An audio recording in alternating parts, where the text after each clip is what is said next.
আসসালামু আলাইকুম। আমার 12 বছর বয়সী খামারি। আজকে আমি দেখাবো ছাগলের রুচি বৃদ্ধি করার নিয়ম এবং ছাগলের পুষ্টি এগুলো যোগায় কোন ঔষধে। তো আমি এখানে আপনার ছাগল যতটুকু পরিমাণ জল খাবে ততটুকু জল নিয়ে নেবেন। আর এটা কিন্তু আপনারা জিঙ্ক ভেট আনবেন। আর আমি একজনকে দিয়ে ওষুধের ফার্মেসি থেকে আনতে দিছিলাম জিঙ্ক ভেট, সে এনেছে জিজ ভেট। তো কোনো সমস্যা নেই, ওটা আর এটা একই কোম্পানির, শুধু নামটা একটু আলাদা। তো এটা ম্যাটার করে না।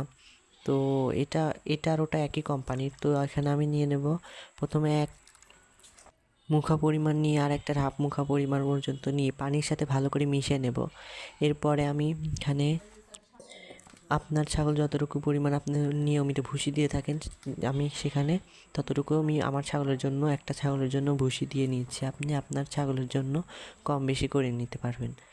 আর এখানে কিন্তু আপনার চাইলে যেগুলো খ্যার হচ্ছে গরু খায়, খড় বলে, ওগুলোও কিন্তু দিতে পারেন। এটা কুচি 20 টাকা কেজি, হয়তো কুচি কুচি করে পাওয়া যায় বাজারে। আর দেখেন আমার ছাগলটা, এটা দেখেই কিন্তু দৌড়ে এসে আমার ছাগল দেখেন কীভাবে খাচ্ছে।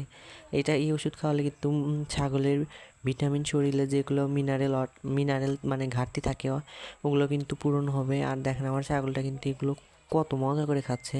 আর এখানে আপনারা চাইলে বললাম অ্যাড করতে পারবেন খ্যারের, মানে খ্যার বলেন আর খড় বলেন, এটা কিন্তু কুচি কুচি করে পাওয়া যায় বাজারে।